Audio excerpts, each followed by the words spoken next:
see, do we have any more?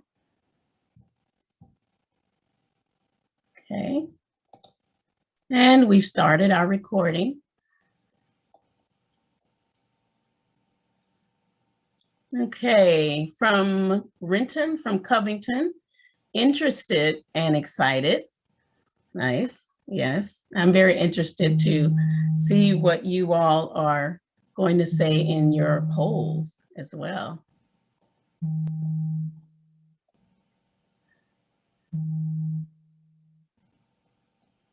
Okay.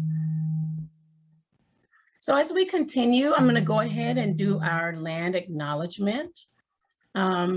Before we begin, we would like to acknowledge that we live and work on unceded traditional land of the Coast Salish peoples. We appreciate and honor the original residents of this land, and we stand in solidarity with them against longstanding inequities and systemic oppression. We are committed to building enduring relationships and striving together to achieve just, equitable, and impactful change. If you would like to sign a petition for federal recognition for the Duwamish tribe, you can find that in the chat. There's also a link to an upcoming Native art market and holiday fair on November 27th. And Sadisha is going to put both of those in the chat as well. Someone in Issaquah is recovering from their booster shot. So I hope you have a speedy recovery. Definitely important to be safe.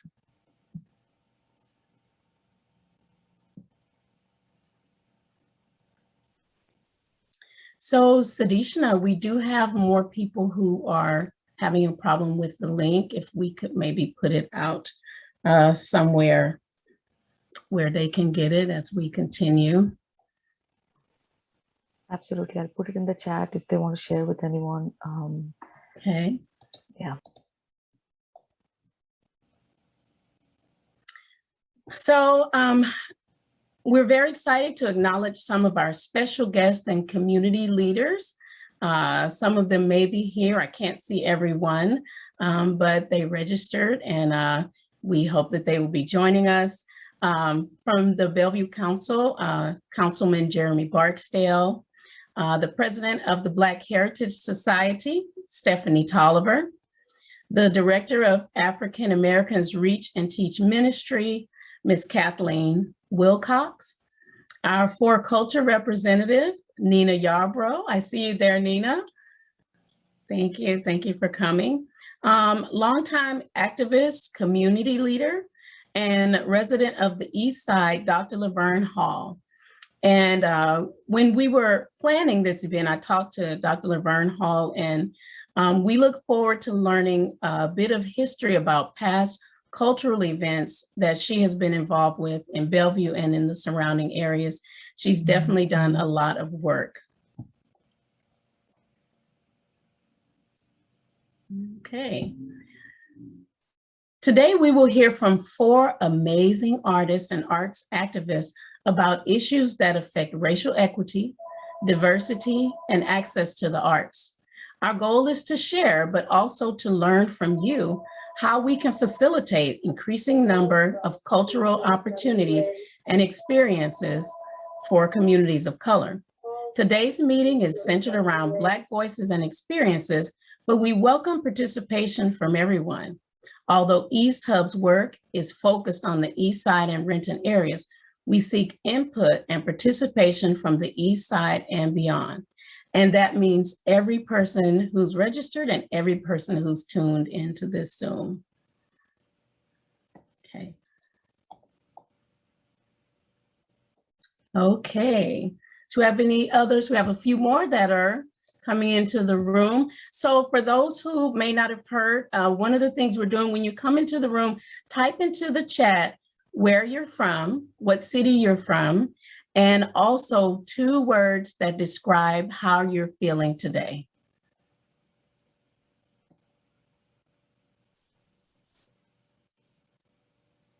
Okay.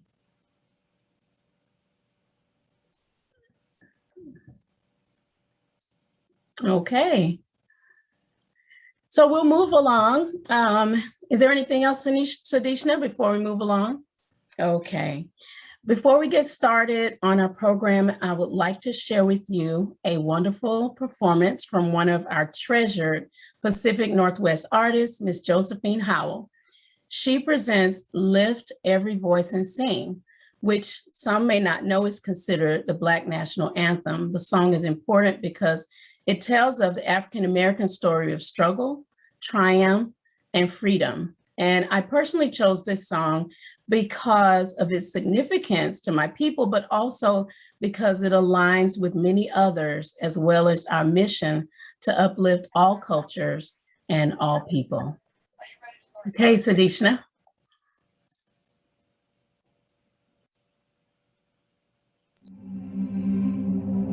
At the dawn of the 20th century, America was a country full of promise and hope for many. Black Americans faced a different reality, a nation separate and unequal. Yet their hope persisted. Pained by inequality, but inspired by resilience, writer and civil rights activist James Weldon Johnson put pen to paper. His words would become a unifying call, a hope for a brighter tomorrow. Lift every voice and sing till earth and heaven ring. Ring with the harmonies of liberty. Let our rejoicing rise high as the listening skies. Let it resound loud as the rolling sea. Sing a song full of the faith that the dark past has taught us. Sing a song full of the hope that the present has brought us. Facing the rising sun of our new day begun. Let us march on till victory is won. Stony the road we trod, bitter the chastening rod, felt in the days when hope unborn had died. Yet with a steady beat have not our weary feet come to the place for which our Father sighed. We have come over a way that the tears have been watered. We have come treading our path through the blood of the slaughtered. Out of the gloomy past till now we stand at last, where the bright gleams of our bright stars is cast. God of our weary years, God of our silent tears, Thou who hast brought us thus far on our way, Thou who hast by Thy might led us into the light, keep us forever in the path we pray, lest our feet stray from the places, our God, where we met thee. Lest our hearts, drunk with the wine of the world, we forget thee. Shadow beneath thy hand, may we forever stand true to our God, true to our native land, true to our God, true to our native land, true to our God, true to our native land.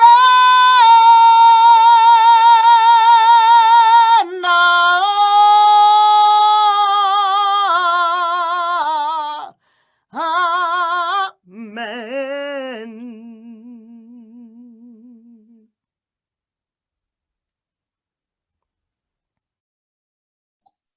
Yes, yes. Thank you. That was so amazing. Yes, I see the claps. I see. Yes, yes. That is just a wonderful talent that Josie has that she's sharing with us, and we thank her for always uplifting the community.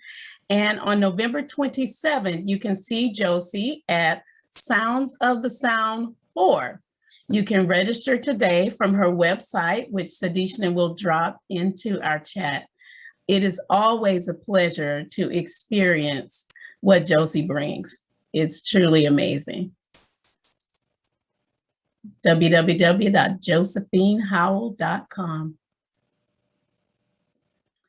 So now I have the pleasure of introducing Evan Lesure, and he's going to talk a little bit about EastHUB. Hi there, everyone. As Vinya nicely introduced me, my name is Evan Lesure. I'm EastHUB's Director of Cultural Projects. EastHUB was formed to take advantage of an opportunity, a large wave of development taking place on the East Side with incredible creative energy due to the brilliant diversity of the area, and in many ways a blank slate in terms of arts and culture facilities. There's just not a whole lot that exists. This is a time-sensitive issue. Once all this development happens, it will have happened, and we won't have any time to integrate all this into our communities. Our goal is to bring together the whole East Side and beyond, government, business, arts and culture groups, and people to accomplish collectively what we cannot do alone. Our guiding philosophy is that we don't tell our community what they're getting from us, but we work with them and ask them to discover what kinds of spaces and resources they need. And this is exactly why we have these events, is to learn from you and with you about the current environment, the challenges that are coming down the road, and how we can take collective action to address them. And that's our goal here at EastHUB. Thank you, Evan. Thank you. So our first guest is Michael J. Bobbit.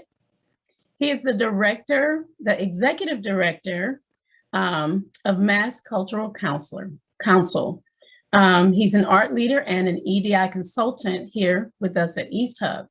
Michael's guidelines and recommendations for reimagining anti-racist culture in the arts have been adopted by several organizations throughout the US. In addition to dedicating his life to arts leadership, Michael is a director, a choreographer, a playwright, and a performing artist. Welcome, Michael, and thank you so much for being with us today.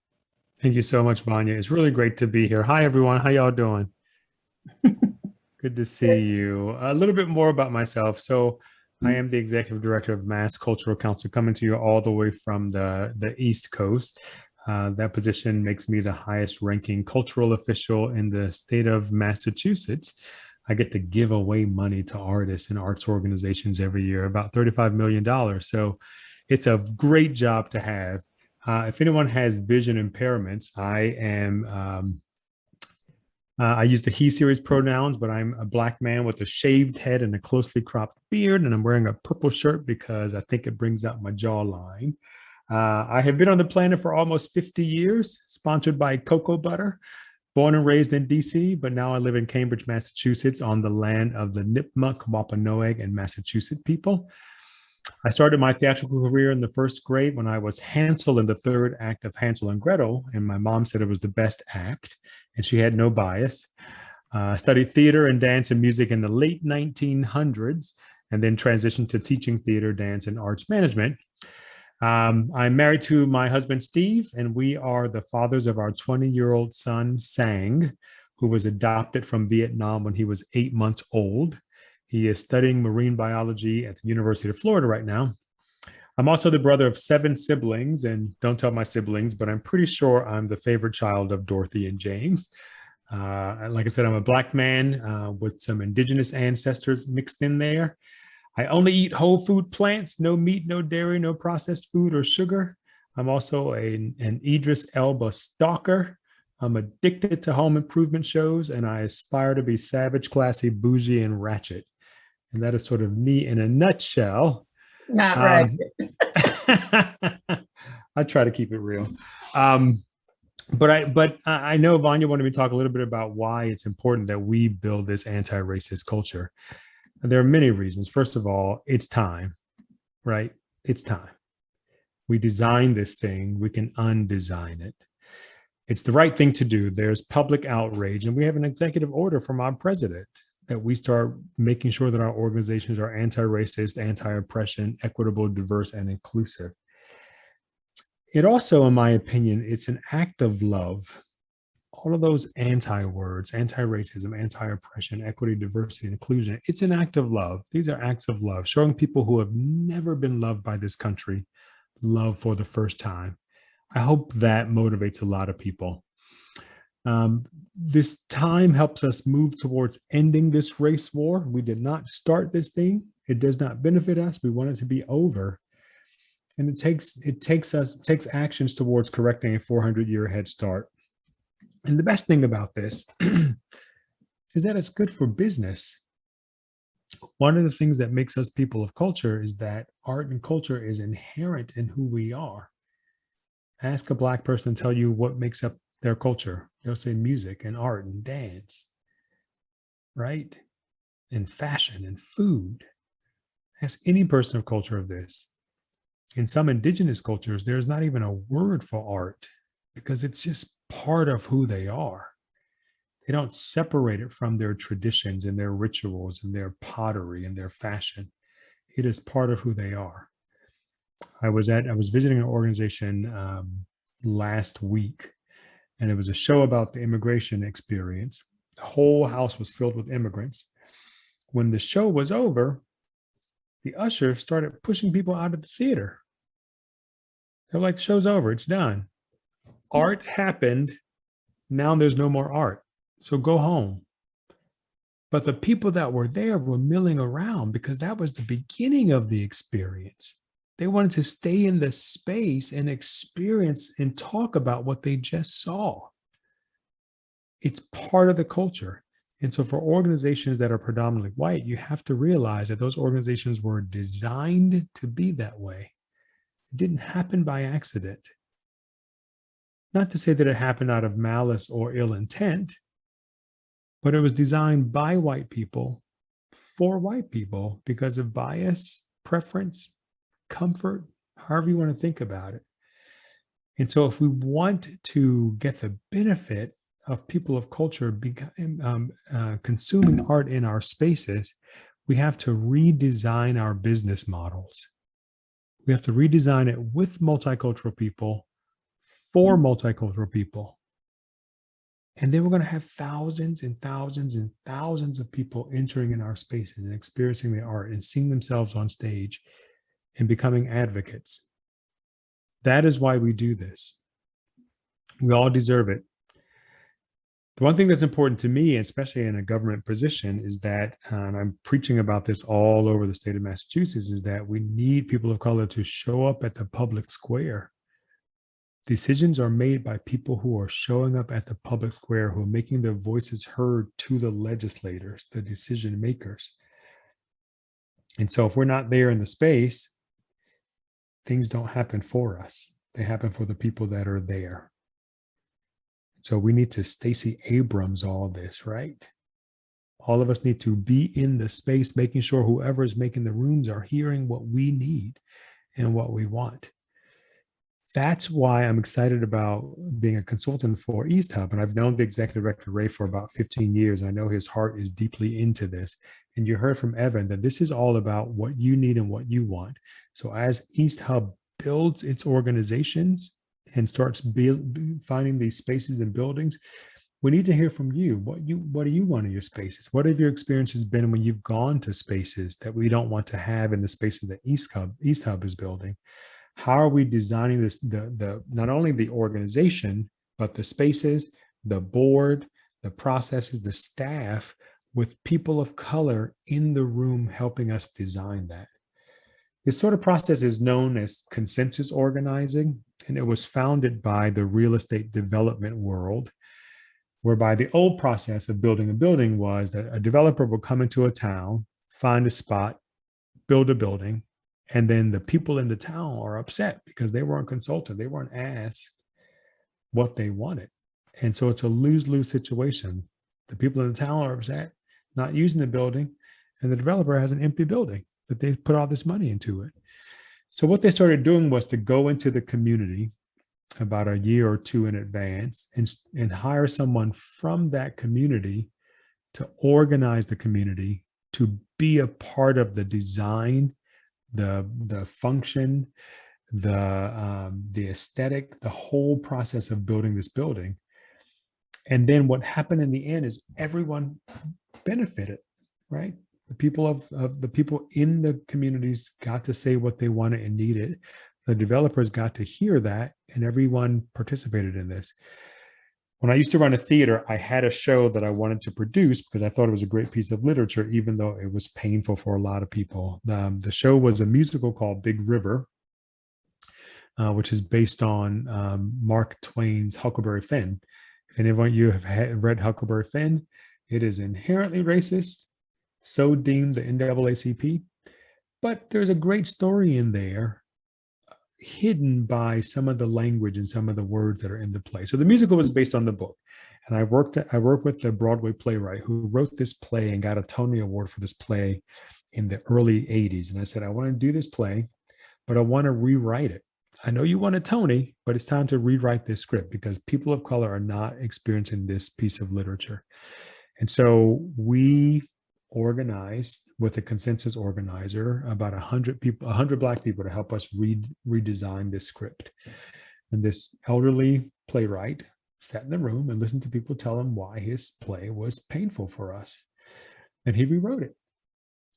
Well, the great thing about this show is because people of color were involved, they were not only involved in the revision of the script, but the design of the play, the training of the artists, the educational materials that we sent out to the schools and the parents before they came, the pre-show activities, the post-show activities, everything from while the parents were in the room getting a lecture on how to talk to kids about racism, the kids were in another room learning cakewalk dances, learning dances from that period.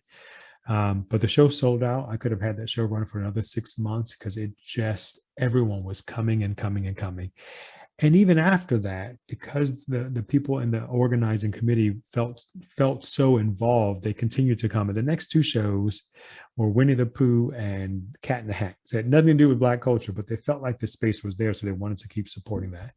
So that's kind of what we're all asking for you. It's going to be a long process, but we're hoping you'll stay engaged with us and give us your feedback as we start developing some of these spaces.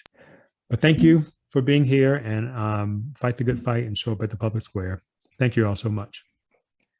Thank you so much, Michael. I really appreciate you being here. And I really like what you said about redesigning with and for. And that is something that's really important. And the other thing that we have to do is show up. And I'm so excited that people have shown up tonight. Thank you so much, everybody. who is here, and we have to keep showing up so that when we go to these spaces, we can see ourselves, we can be contributors, and we can also come as audience who experience this amazing work, experiencing culture. So thank you so much, Michael. I appreciate that. Okay, so now we'll have our first flash poll to get a little feedback from you. Sadishna, take it away. Let me know if you can see the poll. Yes. Okay. So what are the barriers for attending cultural events? If you take a moment. And we do have about 1 minute, Sadishna, for question. Yep. Okay. And we will also share the results of the poll when we send out a follow-up email. So you all get to see how we voted. Okay.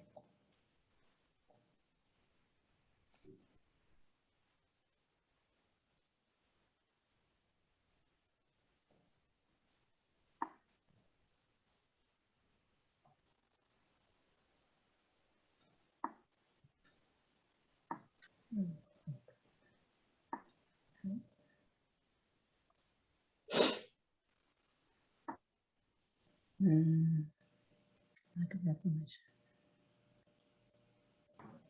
You have about 30 seconds. If you haven't had a chance to enter your result, your answer.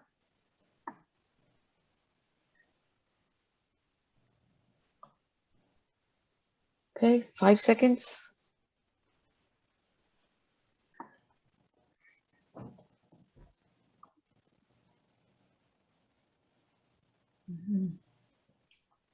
All right, I'm going to close the poll, and there is a very important comment from Elizabeth Ralston that I would like to address.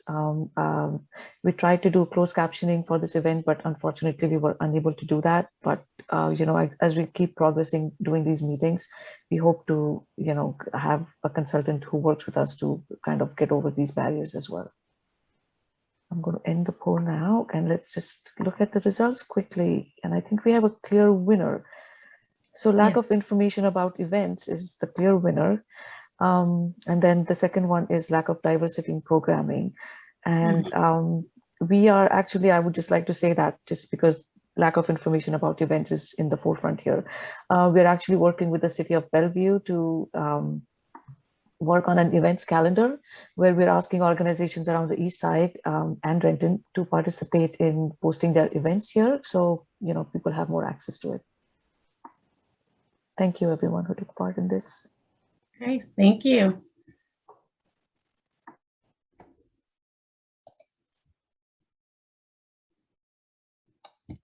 Okay, so our next guest is Hasaan Kirkland. And Sadishna, I think we have a couple of pieces of his work. Yes. So Hasaan Kirkland has focused his career in fine arts. He's an educator, art advocate, art and design consultant, curator, gallery designer, speaker, and entrepreneur. He produces works of art with a central focus on the presence of African Americans, their legacies, identity, and contributions to popular culture. Hasaan is a recent recipient of the Redmond Lights 2020 Temporary Public Art Installation and the Washington State 2021 Black Lives Matter Artist Award funded by Washington State University, which I think is his alma mater, and the Jordan Schistner Family Foundation.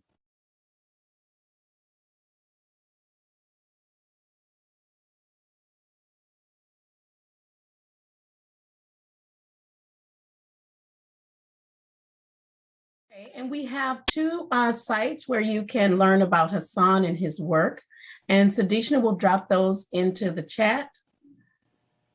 And then Hasaan will take the floor.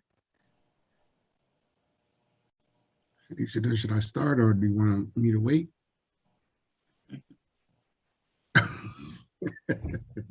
Hello, everyone, and good evening. I just want to say briefly also to kind of recognize for those for accessibility. I'm an African-American man, brown skin, I wear glasses. currently wearing a checkered colored scarf and a black shirt. I have short hair and a short beard, and I'm happy to be here to share and understanding the particulars around cultural engagements and some of the nuances that support and thwart our accessibility towards engaging in culture. And so thank you to Vanya Bynum, who encouraged me and asked me to participate. And also thank you to EastHUB for hosting this meeting and this opportunity of being in the inside the town square, or in the position of being able to connect and engage, similar to what Brother Michael shared, that it is always the issue of having discussions and not being invited to the table. And so I agree with the value of being able to be heard and be seen. So tonight, also before I go, I know there were some Cougs in the room, so go Cougs. Definitely want to shout out to those folks. As I remember my days, was the Wazulu tribe. And so we repped it, but we also held true to who we were. So tonight, I just wanted to share what I've learned. I'm not originally from the East Side, but I am original to the concerns and the journey of being an artist advocate, being an art educator of studio pedagogy, as well as arts-based pedagogy as a current doctoral student at University of Washington and the College of Education. Taking the journey back to school after having developed a career in education and a career in the arts was a necessary strategy, not so much the desire of my original career intent, but recognizing that there's still more work to be done. And so going after this degree was a necessary tool to continue to keeping the door open for us as people of color in spaces that don't tend to allow us there. And so in my opportunity to take advantage of the blessing of having this chance, I find it necessary to continue to speak and advocate for the issues of the arts, the issues of our cultures and our diversities, as well as the accessibility and the access to creating pathways that not only just keep the door open, but take it off the hinges. Something that Michael shared that I agree with, that it is far too long time for us to make these changes so that we can have place and have space. And with the collaborations of everyone, literally everyone, has to be willing to understand the value of our collective cultures so that they can equally thrive. And a part of what I want to share tonight is about that ability to thrive and the ability to find access and tapping into the mechanisms for artists and for communities to be able to get the most out of these vehicles of expression and culture and narrative and storytelling and existence and the presence of our lives that are captured in art and in voice and in relationship, which is key. One of the main things that I'll share, even though I'm not from this particular area, but being an artist is about the mechanism of art. And when I say the mechanism of art, I'm talking about the system that drives the resources, similar to what Michael is sharing from his vantage of governance and having the resources to deliver to artists so that they can do and produce and create what it is that we see around the world that is a reflection of our existence. Many times, communities, or specifically artists of color, are absent in understanding the mechanism, the how-to. Before you know where to go, you need to know how to engage with where you go and when you get there.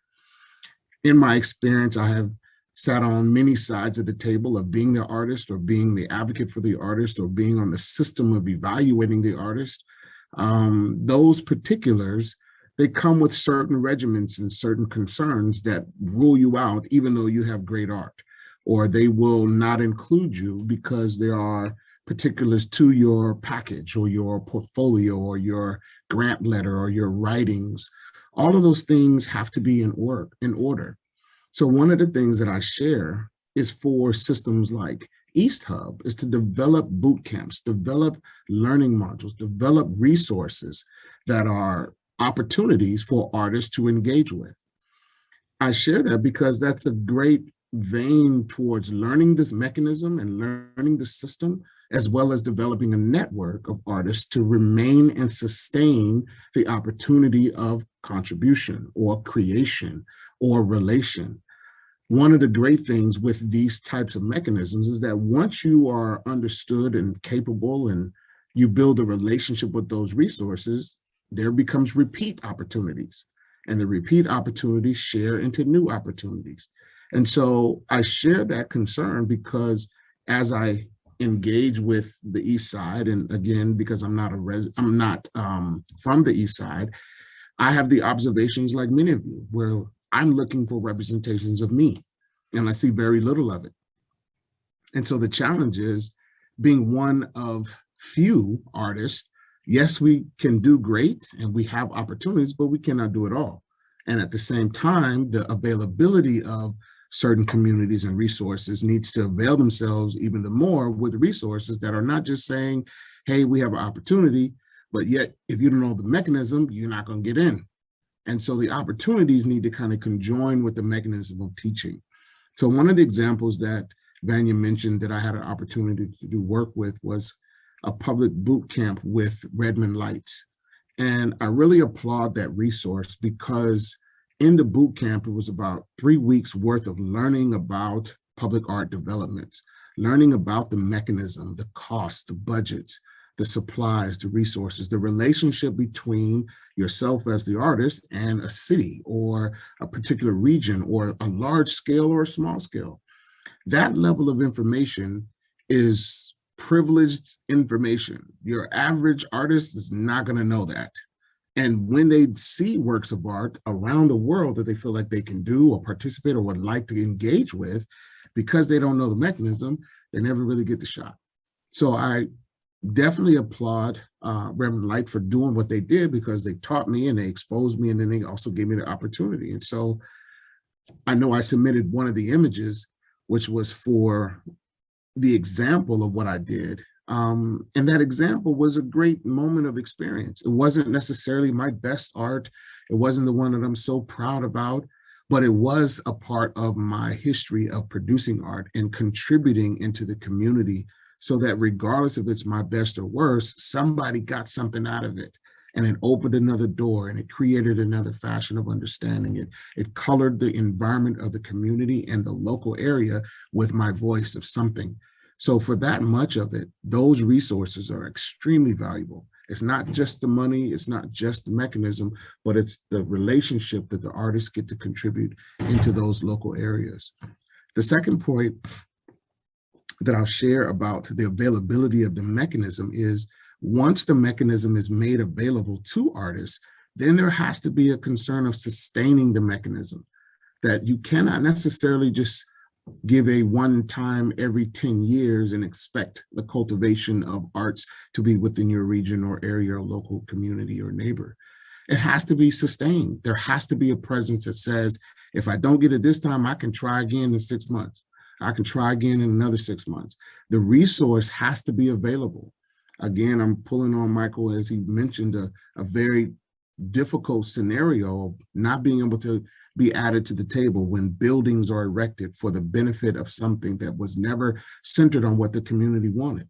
This is why EastHUB is valuable. This is why coming to the courtyard or coming to the center to discuss and say, hey, I want this, I want that. When your community has voice and it speaks to saying that we want a certain thing, then those resources have to be able to go and give and develop and produce. And I know that comes with money, and I know that comes with networking and opportunities, but that has been the historic traumatizing problem, is that those networks and those monies and those actions have been absent from these concentrated, centralized concerns for these communities. So once those discussions are created, buildings and sustainable actions have to be given so that there is a long-term relationship with an intended effort towards building and keeping those particular communities centered on the things that are being developed. If it's a performing arts center, then build it and make sure it's state-of-the-art. Like, there's enough grassroots for this country that we can just create the Garden of Eden. We got enough roots to build it all. But at what point are we going to be the flourishing garden? At what point are we going to have the standard of these things that we desire? And if they are large scale, then contribute and support to help build them on a level so that when we engage and we see, we can appreciate the efforts and the long-term ability for sustainable actions. So the last thing that I'll share is recognizing the value of not just the mechanisms, not just the sustainability, but also the participation. If you fail to participate, it is very hard to get sustainable resources. Now, in understanding your willingness to participate, there's a long history that has prevented you from participating. Well, in order to change that, we got to kind of come back. And when we come back, we have to know why we're coming back, that we're investing into our culture, our history, our narratives, our stories. I'll share also, as I'm a visual artist, a part of selling your work and being an artist is being able to sell it and profit and develop and build. One of the things that I cultivate in when I'm mentoring young artists is teaching them how to separate from being a hobbyist to a professional, and knowing that there comes a market and you have to be able to know how to market your work and develop. So I present that in reference to saying that when you are looking for that reciprocity of your gift or your talents or your hard work, you have to have an audience to give into so that can give back to you. And if you don't have that return, then it's hard for you to continue generating the interest to produce. And so when communities are looking for centers of culture and art and centers of voice, there has to be a reciprocity. Communities have to give in as well as systems. So if EastHUB is a system that can produce, then we need systems like this to produce above and beyond what the individual can provide by participating. We participate with voice because we don't necessarily have the coin. So if you have the coin, that's your lot, and this is our lot, and then we join in the center. But it has to be understood that it's a mutual relationship. It has to be an understanding of for whom is it for, and it has to be beneficial. So if those things can happen where there's mechanisms in place to sustain and help learn and sustain that lead to sustainability, then that lead to understanding the relationship of reciprocity, then opportunities like EastHUB is trying and producing across the country and here on the East Side, then they can maintain and they can flourish. So I'll share that with you all, and thank you for having me. Yes, thank you so much, Hasaan. So we have a question. Yes, thank you. How can we avoid, this is something for us all to think about, how can we avoid furthering inequities while trying to support BIPOC artists in their journey to engage with the mechanism that you're talking about? I have heard a lot lately about how there is need to change the systems that are in place, and I think that's the right direction. But I also see the value of what you're saying. Do you think we can make that balance? And that question comes from Nina Yarbrough, and she is at For Culture, representing For Culture. So that is a deep question and a layered question. I'll say that first. Nina, you're spot on, and you're speaking directly to the heart of the challenges as you share avoiding further inequities. That's the first tripping block many times to systems and their difficulties in providing what it is that's desired by communities of color or BIPOC communities. They have to get out of their way to support our way. And many times those inequities don't always show up in the forefront after the great idea. They show up on the back end.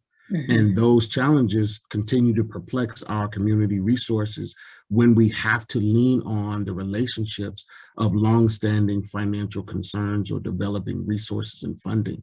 Then second, sometimes we have to get out of our own way in order to allow our histories of inequities not to prevent us from actually resourcing and developing opportunities that can build and engage and grow for all. And yes, for us, but also for all.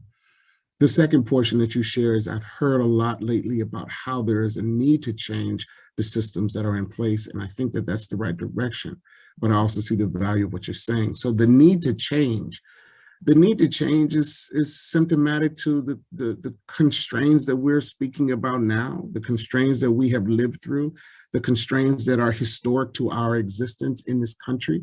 And so those constraints show up in generations after generations. And so the challenge is, at what point will we collectively as human race stand against the small portion of power dynamics that are preventing those inequities from continuing? And the challenge is it's fearful, it's scary, it's, it's a fight or flight scenario when you're thinking to stand and speak truth to power, but at the same time, you don't have the same power. But the scenario is that we all do. We all do have the power. And the reality of those systems and concerns and constraints is literally something written on a piece of paper. It's literally something that an individual who looks just like us as far as our human existence can eradicate and change and find consensus for the collective masses. And so how and when, I don't know, sis, honestly. I wish it could happen tonight, like literally. But the reality of that challenge is that we have to continue building and using resources like this to find voice. But truthfully, we need more actions. We need more than conversations. We need more than the pivotal discussion that makes you feel good until the night is over, and then you see the same inequities in the morning. And so who are those people? They're you, they're me, they're everybody here, to be able to stand and speak and say aptly that there are an injustice and this is a solution. This is when we get with Mike and we say, look, you got 35 million, let me get at least half of that so we can eradicate the system. Let us build and do and produce on the basis of the fact that there are inequities. And so once we start to look at those resources and literally put ourselves in the position to make those changes, then hopefully they will begin to do it. But it's a hope, unfortunately, and not a directive. And so I hope that answers your question. You'd be surprised how little people like us come to me and say, Mike, let me have some of that money. You'd be surprised at how few BIPOC people do that. Here's my thinking about ending inequities. So if you think about, well, racism, here's what racism is. It is prejudice, social power, and legal authority. Those three things. This is why people of color can't be called racist, because we do not have social power or legal authority. We can be bigots, we can be derogatory, we can be assholes, but we cannot be considered racist because we do not have legal authority and social power to enact laws that oppress one group of people because of the color of their skin. The thing about the system of racism is think of it as like as a brick house. This house was built, and each brick represents one racist idea. And we just kept putting these racist bricks into this house. And now we have this big old house. So not only do we have to like tear down those bricks, but we have to build another house that has anti-racist ideas made up of little anti-racist actions. Racism is a very creative tool. People have to sit down and think about ideas on how to oppress other people. Think about voter suppression in Georgia. That is some very creative shit. Some people sat down and was like, we need to keep people of color from voting, so let's come up with some ideas. How do we now, as creatives, you all are creatives, how do you come up with creative anti-racist ideas? That is what we need at the moment. To take that to a granular level, in the funding community, we've been following best practices for years. And one of the best practices is, if you don't write a good grant, you're not going to get funded. Well, that means you have to have a mastery of the English language. So if English is not your first language, you're not going to do well in the grant application. So what's the anti-racist version of that? It is taking away the idea of mastering well-written grants as a criteria for getting the grant, saying that it's about the content, it's about the intent, it's about the passion. Maybe going so far as to saying, training the judges to say, we're not looking at the quality of the writing. We don't care about that.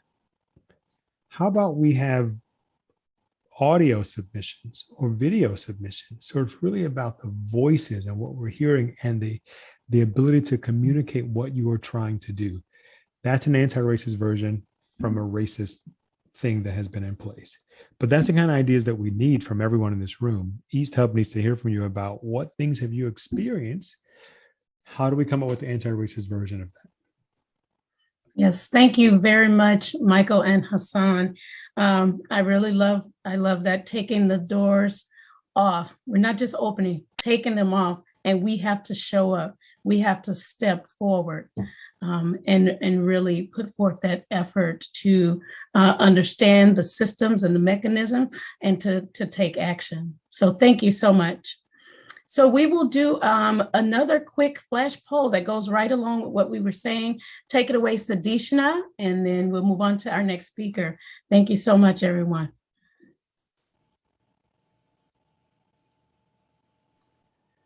All right, we have 30 seconds because we're kind of running behind. So if you could quickly, if you don't mind answering the poll quickly. What do you think are the main barriers to artists presenting their work in general, and especially on the East Side for those who have tried?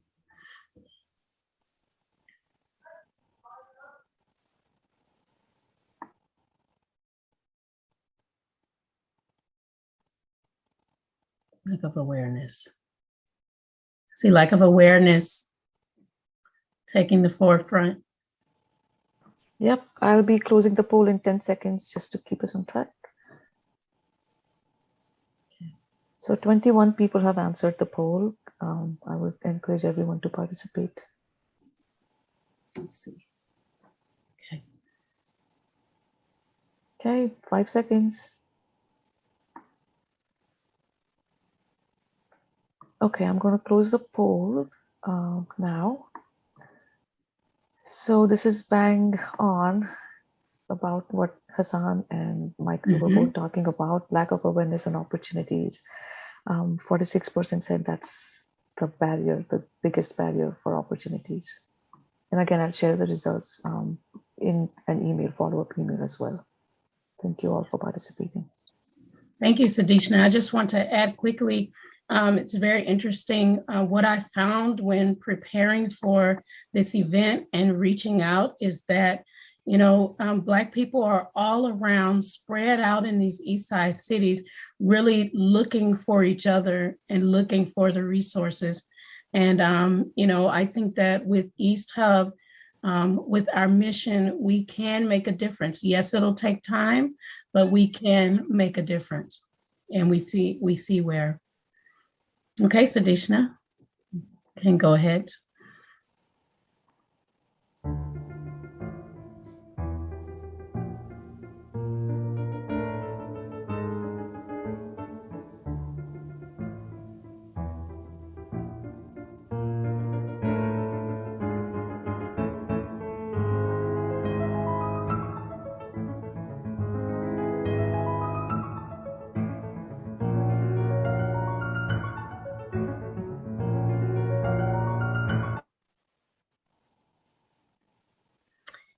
So it is my pleasure to introduce Valerie Curtis Newton, a wonderful friend of mine and somewhat of a mentor over these years.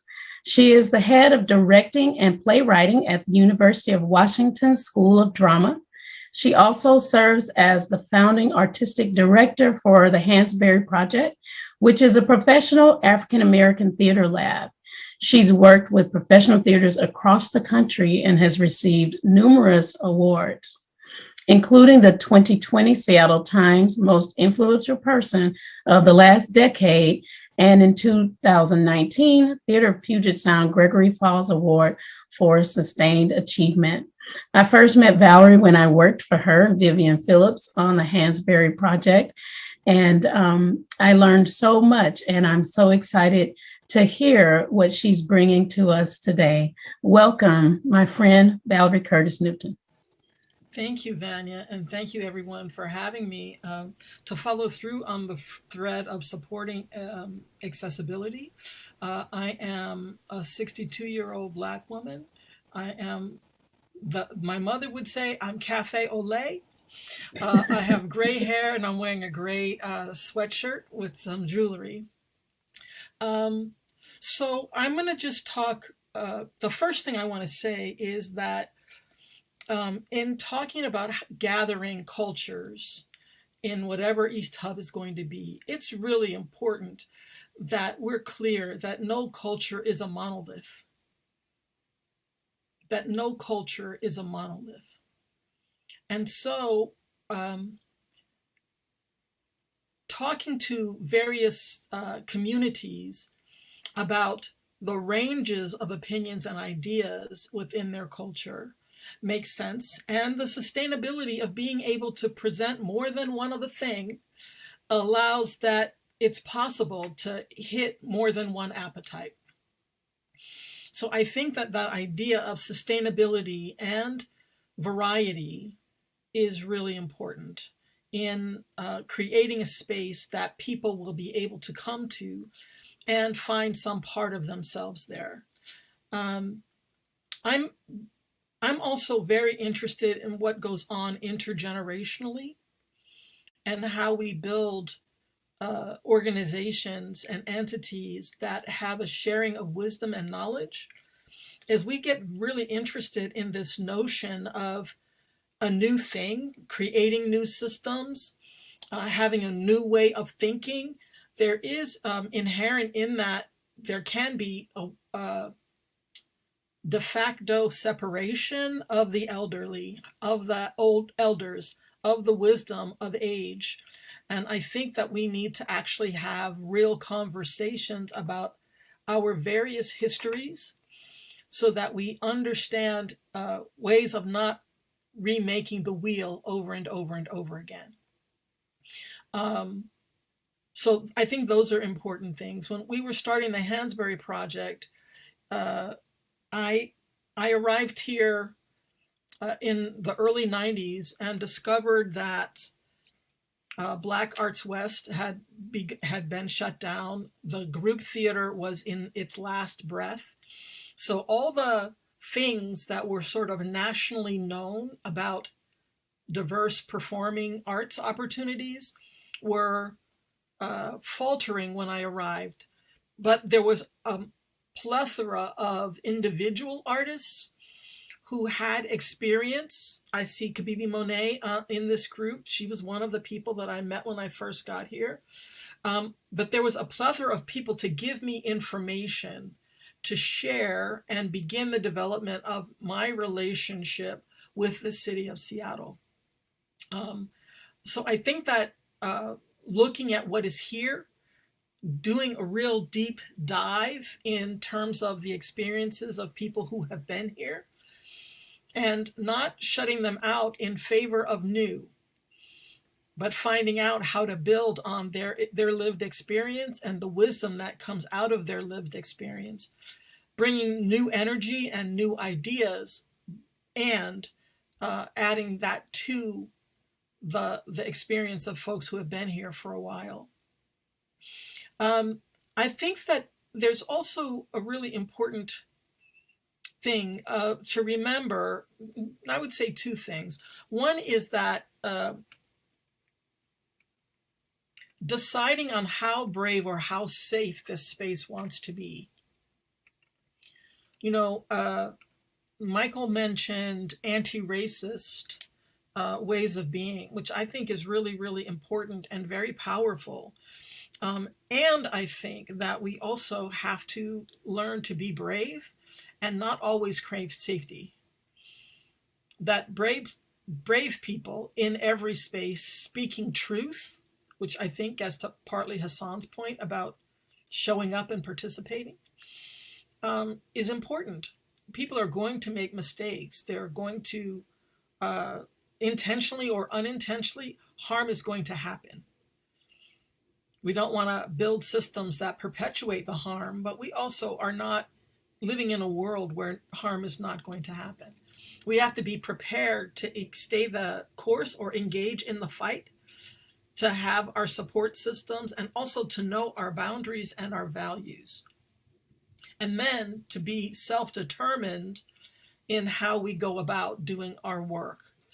Remembering that there is work for white people in creating an anti-racist environment.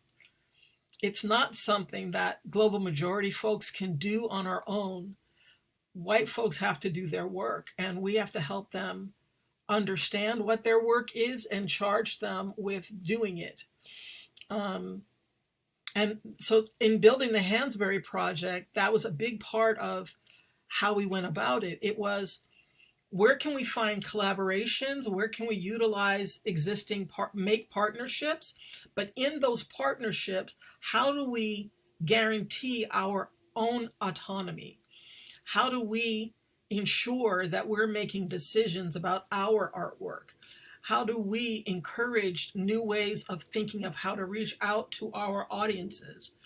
Our self-determination inside the structure when we first were at Act Theater was of primary importance in our development. Yes, we're connected to them, and we also have our own agency and our own ability to decide what we will do, what we won't do, and at any time to be able to walk.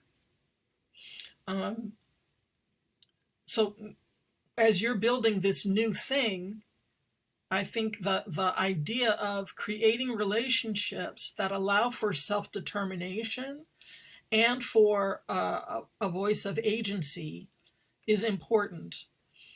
I would also say that the other lesson that I learned with the Hansberry Project has been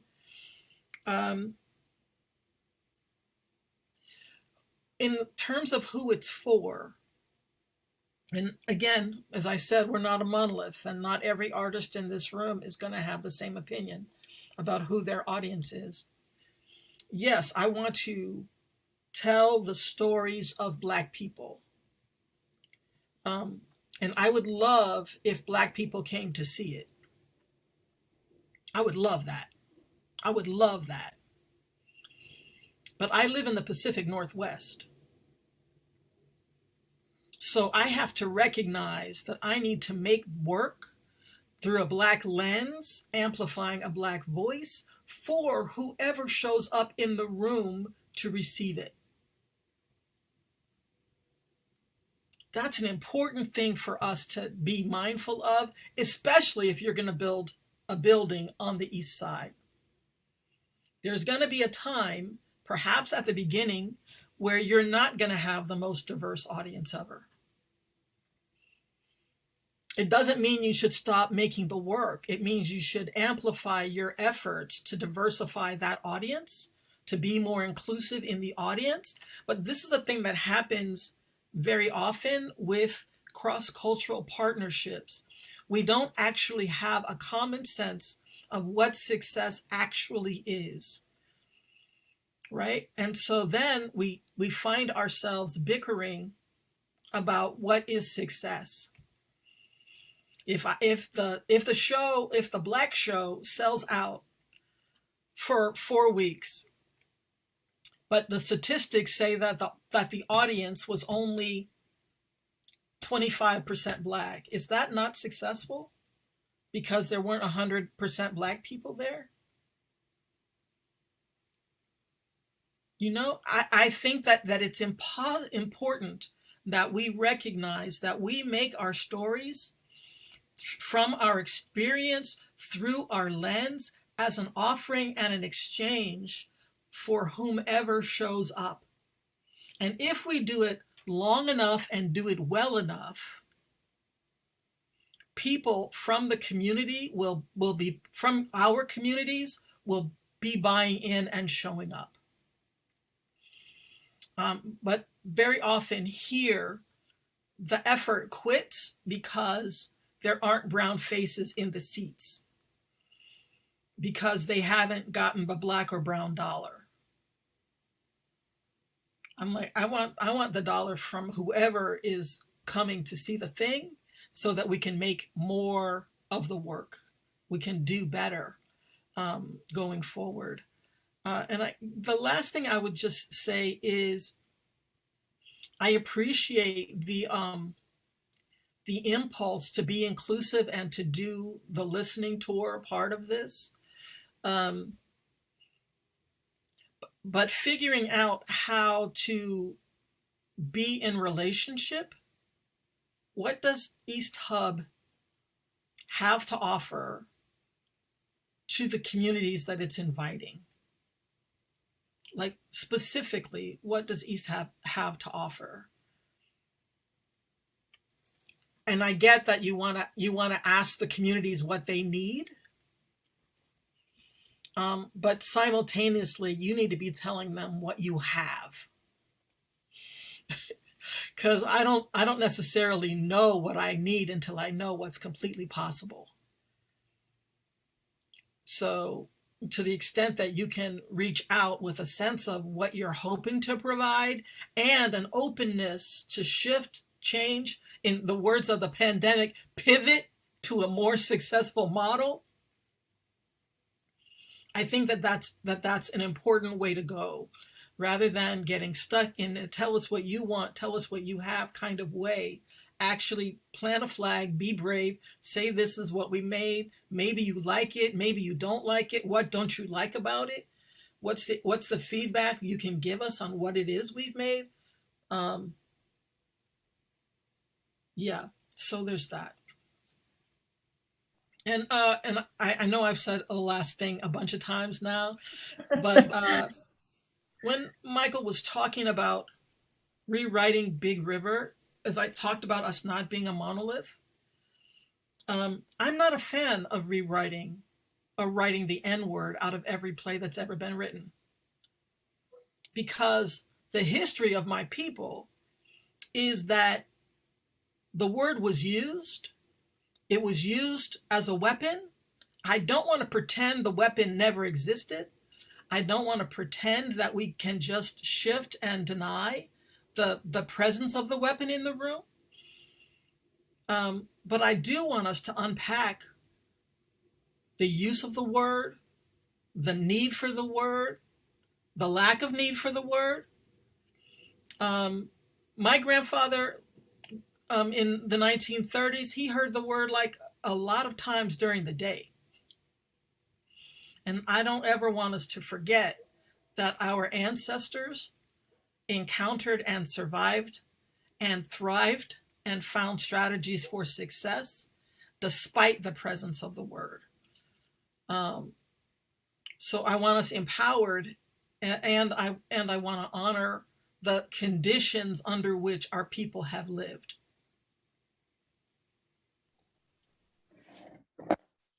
Okay, thank you so much, Valerie. Thank you so much. We have a couple of comments. Twanda says, and we need to have patience to allow the change to come. You know, just because we want Black people to come doesn't mean they come today, so we have to be patient. And Vernette Nettle says that sanitizing the literature can erase the pain and allow it to grow back stronger. So thank you. You know, I love what you said about autonomy. And I also love what you said about us not giving up, because it's interesting. I've been guilty of saying, oh, you know, I'm tired of performing for a white audience or something like that, and I'm going to do something else. But I love what you said. If we keep working at it, then more Black people will come, but we have to be realistic. If we make up 3%, right? And then you have a show, I mean, 25 would be amazing. So I really appreciate what you said about that. And thank you very much. Thank you very much. Okay, we're moving on, getting close to the end. We have a quick poll. We'll do 30 seconds again, Sadishna, and then we'll move on to our final speaker of the night. This has been really awesome and very informative. Thank you very much, everyone. So the question is Black arts and culture. What Black arts and culture experiences would you like to see on the East Side? And this is where we are asking people their feedback on what they think they should see.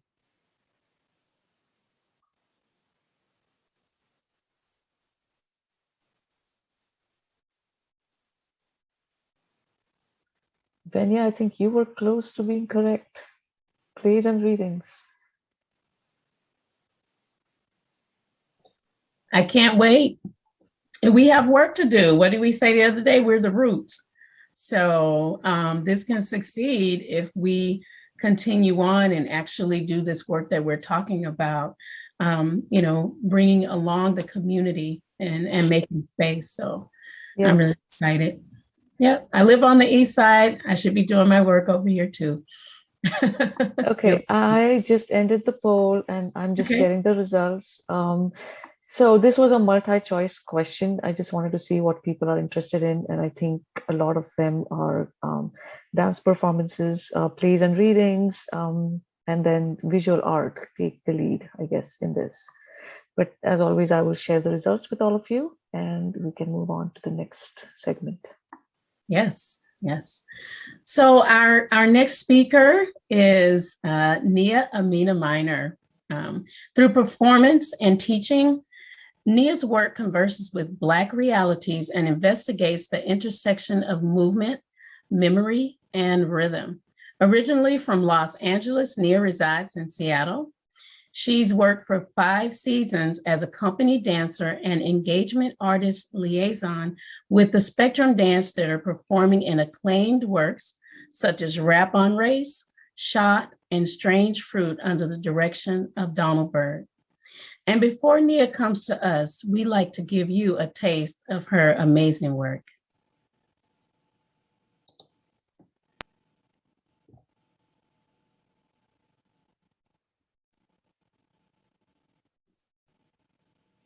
I'm gonna meet my mother in glory. I'm gonna meet my mother in glory one of these days. Hallelujah. I'm gonna meet my mother in glory. I'm gonna meet my mother in glory one of these days.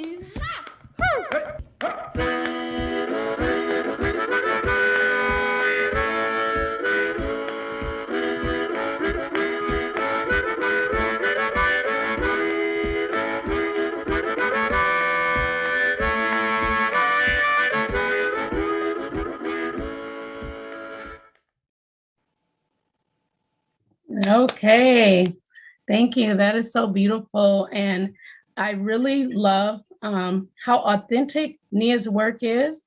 And when I saw that, it just took me back home. And that's something that I really, really love about that piece. And I look forward to seeing more. It's cultural and it's historical in our experience. So, yes, go ahead, Nia. Tell us a little bit about yourself. Good to see everybody here. I'm sitting here listening and absorbing also, and I'm really full of so much gratitude to be a part of this particular conversation and in the Zoom room with these folks and all of the folks that are sharing this evening with us tonight. My name is Nia Amina-Minor.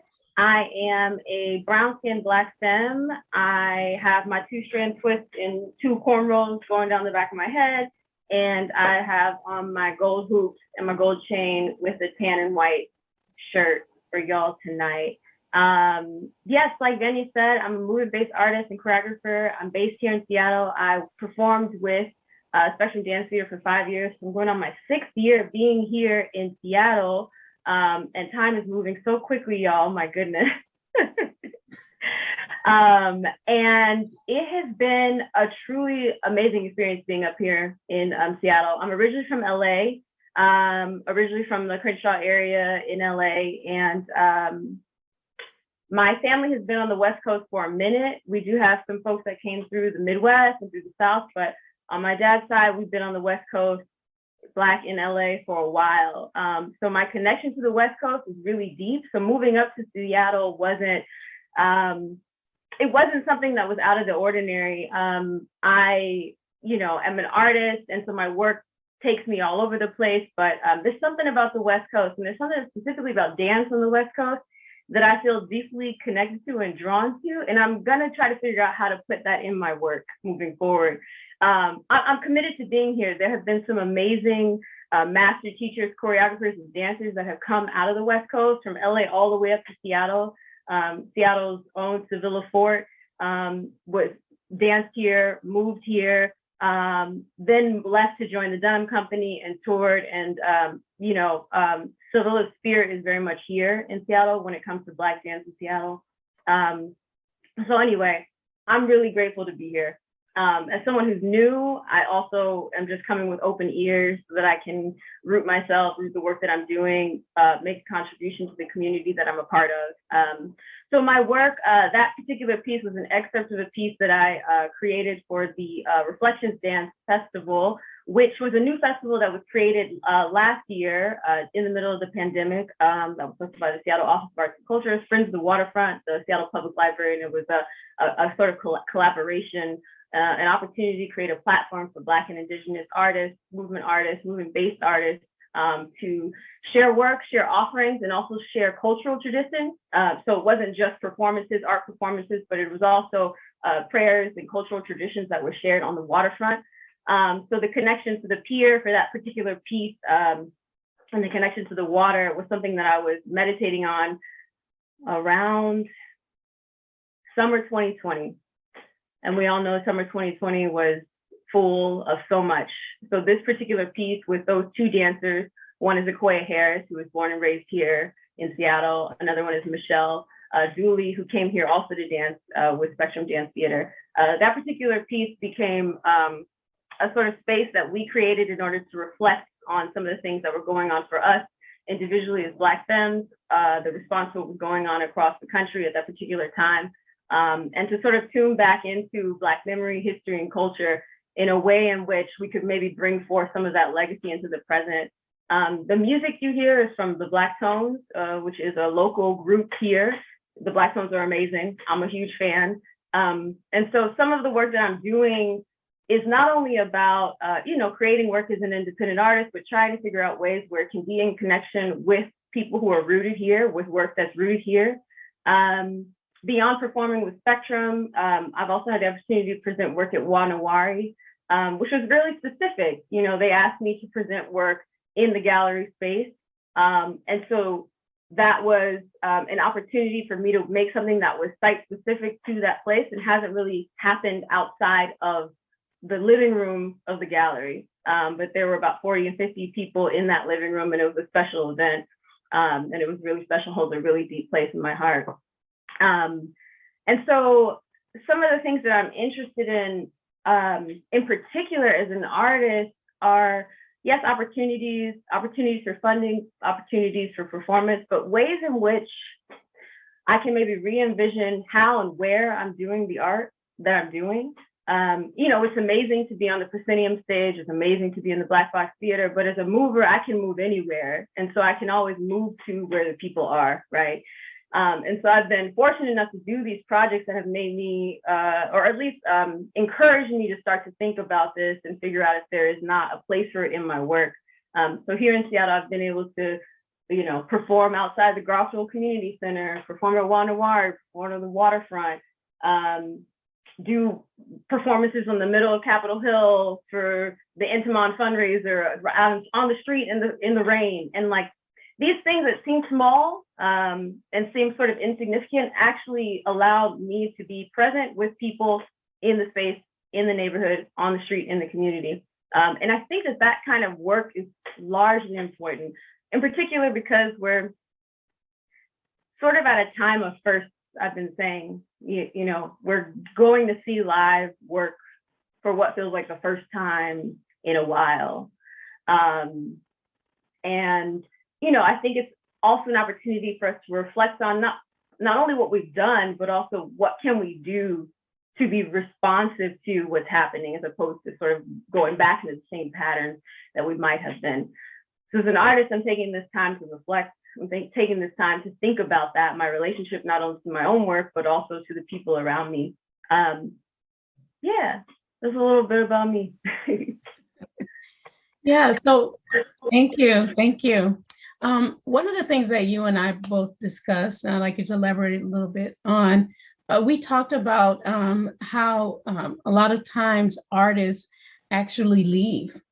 And so I found it so wonderful that you are staying and that you are going to be sharing your art in all communities and helping to invest in bringing others along. And so let's talk a little bit about that issue and how can we keep those artists here? Because I know some who have gone, and yeah. Yeah. About You know, that. I know we have talked about this quite a bit, both as movers and choreographers, and we know that performers tend to be migrant laborers. We tend to move to where the work is, in particular dancers. And because I'm a performing artist sort of first, and a movement-based artist first, and then a choreographer, I totally understand that, you know. The industry in particular is not very kind. We don't have many protections for dancers. You know, there's certain things that we just have to think about at the institutional level that don't exist for dancers in the same way they might exist for, you know, other artists in the field. In general, more protections for artists means all artists are going to benefit for it. So, you know, we can start to think about that on the institutional level. On the personal level, you know, I'm from LA, and so there's a certain way of being in LA when you're born and raised there, where you're just on the move. You're moving in spaces, you're showing up to things, you're hanging out with people. And so when I came to Seattle, I just brought that energy, which was, let me go to where the people are, instead of asking that question that I always hear floating all the time, where are the Black folks in Seattle? And I'm like, that is such an incorrect question. You know, Black folks are everywhere. Come on now. In 2022, almost, we already know what it is. The truth is we're everywhere. We've been everywhere. Our presence is everywhere. Our history is everywhere.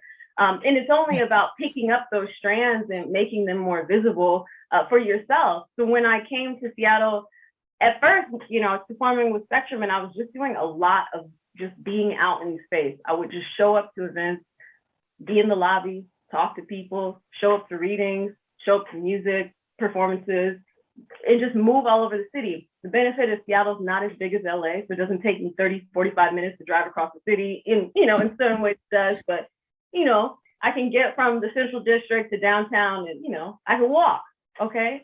And so that's what I did, especially my first 4 years here. And I really think that was really important in terms of me developing relationships with people here. And I'm still doing that because I still have a lot to learn. There's a lot of history that I'm learning along with Stephanie Johnson-Tolliver, who I see here, and Miss Edna DeGray, as we're sort of diving into the Black Dance Archive and having these conversations about Sevilla Fort and Sevilla Fort's presence here in Seattle. And as we're having these conversations about Black dance in Seattle, in the Pacific Northwest region, these things are coming up, people's names are coming up, histories are coming up, and it's all been there. It's just, as a dancer, I'm asking maybe the right questions now that I maybe wasn't asking 5 years ago because I didn't know to. So I think those are some of the ways that I've been navigating that right now. That's awesome. That's awesome. I've always been a fan of really preserving the history and creating art around the history, because there are always some people who are coming up and they don't know it. So I love when we go back and we embrace that and we find those people who paved the way.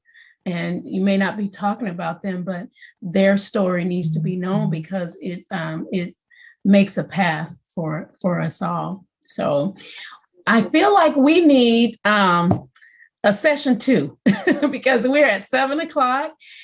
We've had a wonderful time. We've learned a lot. I have lots and lots of notes here, and I want to really thank everyone for your participation. We have a little thank you.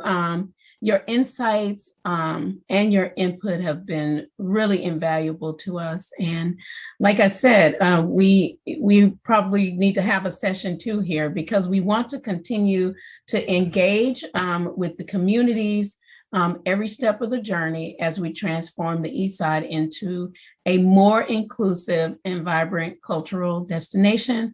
We also would like to thank Facebook for their sponsorship of our Culture Creates Community event series, and Microsoft for their valuable foundational support. And thanks to our sponsor, Catfish Corner.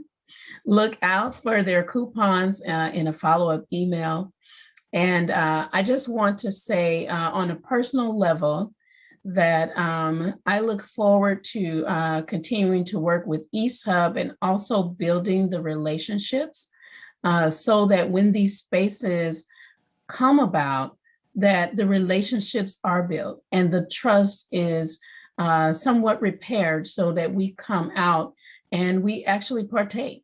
And we'll have some of these panel members doing lectures. We'll probably have some grant writing classes and other resources so that our people can learn the mechanisms and know the mechanisms and take advantage of the mechanisms and produce amazing art that everyone loves. So please subscribe for our newsletter for updates on the future events. And on behalf of everyone for EastHUB, thank you very much for attending. It is now 7:01. So Sadishna, did you have any words? And yeah, let's see if anyone wants to say anything. You know how we linger. I'm one of those that doesn't mind lingering a little bit. So like what Michael was saying earlier. That's how we do. We like to linger. So we are in no hurry to shut the meeting. If anybody wants to stay on, ask questions. I'm not sure how much time all the panelists have, but Vinya and I'll be around for some time in case anybody has any questions. Well, this is Kibibi. And hi. Hi, hey, everybody. You look beautiful. I just want to say thank you for this. This was great. I feel so at home. I feel like I'm with my family. Oh, thank you. Thank you so much. Yeah. And thank you for all the work you've done to pave the way for where we're going. Oh my God, I'm so proud of y'all. You have no idea. It's like the cavalry has come. Yay. Yes, you gotta get some company in that outpost, Kibibi. I'm talking about, girl. For those of you that don't know me, I'm Kibibi Monet, the executive director of New Black Arts West Theater. It's the oldest African-American theater company in the Pacific Northwest.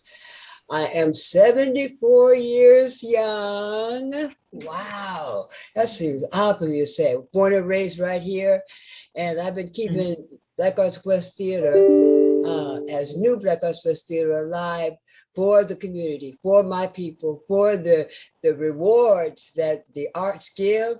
That's what I've been about the whole time, you know. Anyway, that's about all I want to say about me. I'm looking for, you know, a recruitment of you young people to take over this rich legacy, rich legacy. Traveled to Ghana, West Africa, and performed at North Carolina, and I mean, on and on, performed with Ben Vereen. And I mean, you guys, the legacy of this, to me, for a person that can do it, I mean, what I mean by do it is that's manage a theater and want to grow and travel and blah, blah. This is the vehicle I hope you're looking for. If so, I put my information in the chat. Get in touch with me and let's see if we can't keep Black theater alive and grow it even bigger here, you know, in the Pacific Northwest. Look for us at NAM. We're putting together a legacy of Black Arts West Theater and New Black Arts West Theater, and mentioning a lot of the theaters that was even before us that were Black. It's going to be an exciting exhibit there at NAM, 2022 or 3. Okay? Okay, thank you. Thank you very much. We have Barbara Saunders. I think Barbara wants to say something. Yes, Barbara. I just wanted to commend you for such a wonderful evening, and thank you so much for bringing the arts to the East Side for all of us. We want to commend you on the great work you're doing as your community. We love you, we thank you, and we're just here to support you. Thank you so much. I look forward to seeing shows on the East Side with my family community over here. Thank you, Barbara. So there was a comment by Roseanne Royer, and I just want to bring this comment to light here. She said, let's see, she would like to add to Hasaan's bootcamp proposal that get out the vote techniques to be added. You know, identifying your constituents, get the phone numbers, call them up regularly, especially for events, and reminding them to come. And so I wanted to just bring that out. Those are actions that we have to take to make sure that those things that we want to happen and that we want to see actually manifest themselves. Could I add something to that? Yeah. Yes. I was just going to say, Roseanne is here. Hi, Roseanne. Oh, thank you. Yes. You know, I guess one of the things that I have observed and wondered about so much in all nonprofit organizations. It seems that an organization has to be very, very big to understand how some of those get out the vote techniques that are used in politics could really help nonprofit organizations. And what I mean specifically is that I don't see how any of us can really expect people to just turn up. I mean, I'll bet there were many people who wanted to come to this program tonight, and they didn't in the end for various reasons that happened. But this also is true for programs that are out there in the community. And I sometimes think that we do sort of the typical things. We send out notices, etc. But I really advocate just getting on the phone sometimes, when you're having a program, and calling people and reminding them, this is important to us, for you to support us. I think this is going to be a wonderful program for you.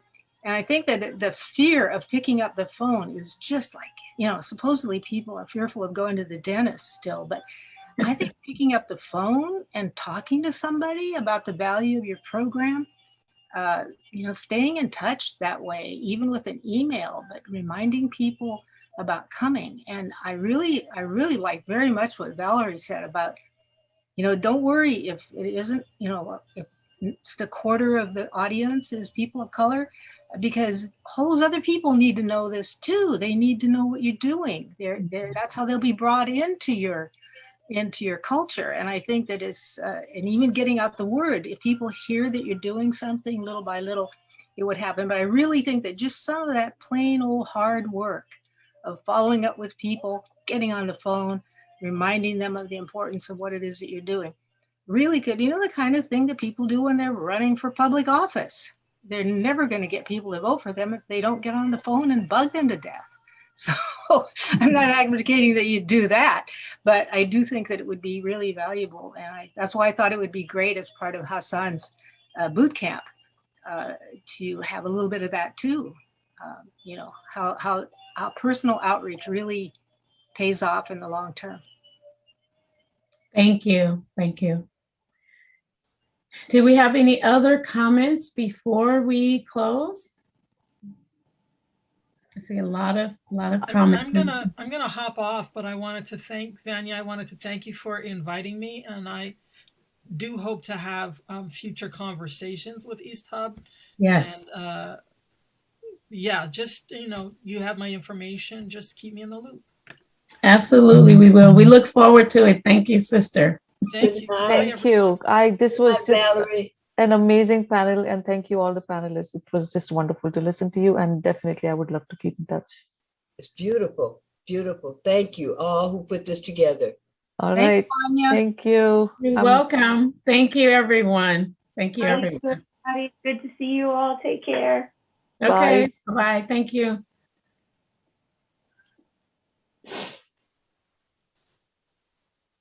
Guess people drop off. Oh, what is Rainy doing? What's that, Rainy? Yeah, I'd like to share with all of you the sunflower I got. Yes, I think we need the sunshine inside our house. Yes, definitely, definitely. Wish everyone have a good night. All right. Good night. Thank you. Thank you. Okay, I'm going to save the chat before we log off, Sadishna. Okay. All right. Once you do that, I'm just going to close the meeting. Okay. Goodbye, everyone. Thank you for joining EastHUB. We look forward to working with you and for you. Bye-bye. Bye. Did you save the chat? Thank you. Thank you. Yes, I did. I saved the chat. All right. Good night, everyone. Bye. Good night, everyone. Good night. Good night. Bye-bye.